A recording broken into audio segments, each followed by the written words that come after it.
अस्सलामुअलैकुम। इस वीडियो में आपको ये एक्सप्लेन करूँगा कि अगर आपको क्विक बुक्स ऑनलाइन में जीएसटी यानी जनरल सेल्स टैक्स ऐड करना हो तो किस तरीके से आप उसे ऐड कर सकते हैं। अच्छा, इसको बताने से पहले आपको एक छोटी सी बात, बल्कि दो छोटी सी बातें मैं आपको बताता चलूँ। पहली छोटी सी बात ये है कि यहाँ पर देखिए प्राइवेसी का ऑप्शन आपको नज़र आ रहा है, ये आपको चीज़ें यहाँ पर नज़र आ रही है, इस पर चेक लगा दीजिए, चीज़ें जो है वो हाइड हो जाएंगी, इसका कोई फ़ायदा नहीं है। ये इसलिए कि कोई आपकी इन्फॉर्मेशन जो है वो देख ना सके, क्योंकि अभी डैशबोर्ड हमारा खाली है। जैसे जैसे ये बढ़ता जाएगा, नहीं काम होता जाएगा, ये डैशबोर्ड जो है हमारा बढ़ता जाएगा। तो अगर आप यहाँ पे काम कर रहे हैं, पीछे से कोई आ गया अचानक, उसने आपकी पूरी इन्फॉर्मेशन देख ली, आप चाहते हैं कि वो ऑन द स्पॉट शो ना हो, तो प्राइवेसी को लगा दीजिए, वरना इसे आप बंद कर दीजिए फ़ोन। अच्छा, दूसरी चीज़ ये है कि इस वक्त जो हम काम कर रहे हैं, मैं सेटिंग्स में आपको यहाँ पे लेके चलता हूँ। ये हम काम कर रहे हैं अभी बिजनेस व्यू में। बिजनेस व्यू का मतलब ये कि वो ये समझता है, क्विक बुक ये समझ रहा है कि आपको शायद क्विक बुक के बारे में ज़्यादा नहीं पता, तो वो आपको हर चीज़ खुद बताता है, यानी बहुत आसान लफ्ज़ों में, टेक्निकल टर्म्स में नहीं बल्कि आसान लफ्ज़ों में यहाँ पर चीज़ें बताएगा। लेकिन अगर आपको चीज़ें आती हैं तो आप इसे कन्वर्ट कर सकते हैं अकाउंटेंट व्यू में, फिर वो ये समझेगा कि आप अकाउंटेंट हैं और आपको चीज़ें आती हैं। तो उस सूरत में इस पर कोई ख़ास फ़र्क तो नहीं पड़ेगा, लेकिन कुछ चीज़ें जो है वो शक्लन तब्दील हो जाती है, यानी शक्ल उसकी थोड़ी सी बदल जाती है। जैसे ये लेफ़्ट पैनल मेरा चेक कीजिएगा, अगर मैं इसे कन्वर्ट कर देता हूँ अकाउंटेंट व्यू में, इस लेफ़्ट पैनल को गौर से देखिएगा, और अगर मिस हो जाए तो वीडियो पीछे करके दोबारा देखिएगा। इसे मैं कन्वर्ट करता हूँ स्विच टू अकाउंटेंट व्यू में। थोड़ा सा इंतज़ार कीजिएगा और उसके बाद चेक कीजिएगा। तो जी, ये लेफ़्ट वाला पोर्शन चेक कीजिए, यहाँ पर नाम जो है वो तब्दील हो गया। यहाँ पे बैंकिंग का नाम आ गया, यहाँ पर सेल्स का नाम आ गया, कस्टमर लीड्स वही है, कैश फ्लो यहाँ पर आ गया, expenses, employees reports, taxes, accounting, और कुछ चीज़ें यहाँ पर तब्दील हो गई। और वो कह रहा है कि अब जो है वो आप अकाउंटेंट व्यू में दाखिल हो चुके हैं। ठीक है भाई। दोबारा बिजनेस व्यू में अगर आप जाना चाहते हैं, इसे क्लोज़ कीजिए, ये लिखा हुआ बिजनेस ओवरव्यू, ये बिजनेस ओवरव्यू, बिजनेस ओवरव्यू, अभी बिजनेस व्यू में आप गए नहीं हैं, अभी भी आप अकाउंटेंट व्यू में ही है। तो अगर आप अकाउंटेंट व्यू से अगर आपको समझ में नहीं आ रहा कि सर मुझे नहीं समझ में आ रहा, मुझे वापस अपने पुराने वर्जन में जाना है, तो जा सकते हैं, यहाँ से बिल्कुल जा सकते हैं। दोनों तरीक़ों से काम कर सकते हैं, कोई इशू नहीं है, बिल्कुल सेम तरीक़ेकार है। तो यहाँ से वापस जाइए और यहाँ पर लिखा हुआ होगा, आपको नज़र आएगा। थोड़ा सा इंतज़ार करते हैं, ये रहा, switch to business view, click कीजिए और वापस हम अपनी पुरानी हालत में आ जाएंगे। ये आ गए हम अपनी पुरानी हालत में, यहाँ पर है गेटिंग दिस डन, इस पर क्लिक कर दीजिए और ये आ जाएंगे आप अपने पुरानी हालत में। यानी जो पहले शक्ल थी बिज़नेस ओवरव्यू, इसमें यहाँ पर है, यानी कि अगर अकाउंटेंट बिज़नेस व्यू है तो बिज़नेस ओवरव्यू यहाँ पर है, अकाउंटेंट में ये ऊपर ही यहाँ पर आपको जो है वो नज़र आने लगता है। ठीक है जी। तो ये आप जो है वो वापस आ गए अपने डैशबोर्ड पे, आपका डैशबोर्ड जो है वो खाली हो चुका है इस वक्त। अब आइए हम चलते हैं टैक्सेस पर, जो कि एक बहुत ही इम्पॉर्टेंट हिस्सा है यहाँ पर टैक्सेस का, और जो कि आमतौर पर बहुत ज़्यादा इम्पॉर्टेंट होता है।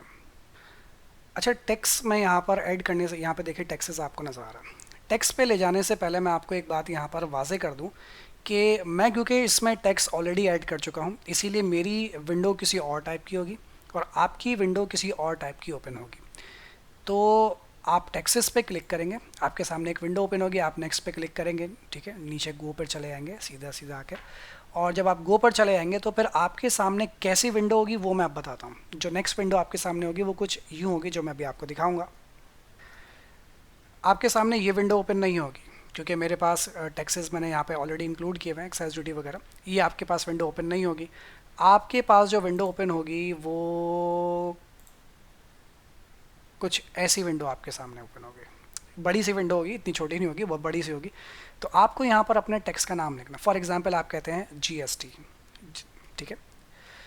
डिस्क्रिप्शन, इसके डिस्क्रिप्शन बता दीजिए कि भाई इसके डिस्क्रिप्शन क्या होगी। तो सपोज़ कीजिए कि मैं इसकी डिस्क्रिप्शन लिखता हूँ, जीएसटी ही लिख दीजिए, कोई इशू नहीं है। टैक्स एजेंसी नेम, यानी ये टैक्स जो है वो किसको सबमिट किया जाएगा, तो आप कहते हैं एफबीआर को, ये टैक्स सबमिट किया जाएगा एफबीआर को। आपके बिज़नेस की अगर कोई आईडी है तो यहाँ पे लिख दीजिए, नहीं तो ये ऑप्शनल है, कोई ज़रूरी नहीं है। Start of current tax period, आपका टैक्स पीरियड कहाँ से स्टार्ट हो रहा है। आप कहते हैं कि हमारा टैक्स पीरियड स्टार्ट होता है जुलाई से, पाकिस्तान में टैक्स पीरियड स्टार्ट होता है जुलाई से।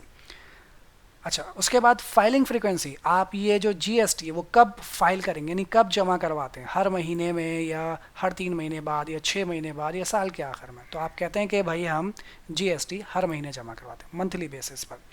Reporting method, choose a reporting method. Reporting method क्या होगा आपका, आप कहते हैं कि एक्रूअल बेसिस पे, या चाहे तो इसे कैश बेसिस कर दिए, जो आपको मुनासिब लगता है, ठीक है। अच्छा, जीएसटी वो पूछते हैं कि आप किस पे कलेक्ट करेंगे। This tax is collected on sales. अगर परचेज पर भी है तो परचेज पे भी चेक लगा दीजिए, ठीक है। अगर है तो, नहीं है तो छोड़ दीजिए। अच्छा, सम टाइम ऐसा होता है कि परचेज पे टैक्स होता है बट वो एडजस्टेबल होता है, यानी आपकी सेल्स टैक्स में से वो क्या हो जाता है, एडजस्ट हो जाता है। तो अगर ऐसा है तो इस पर कर दीजिएगा परचेज टैक्स इज रिक्लेमेबल, ये आप रिक्लेम कर सकते हैं, यानी कि आपकी सेल्स टैक्स में से इसे जो है वो एडजस्ट कर दिया जाएगा। हम अज्यूम करते हैं कि हम सिर्फ सेल्स टैक्स ही कलेक्ट करते हैं कस्टमर से और वो गवर्नमेंट को सबमिट करवाएंगे। तो पूछते हैं कितने परसेंट है, आप यहाँ पर लिख दीजिए फॉर एग्जांपल 17%, 18%, 20%, जो भी आपका टैक्स रेट है कंट्री के मुताबिक, वो आप यहाँ पे अप्लाई कर दीजिए और इसके बाद इसे कर दीजिए सेव। सॉरी,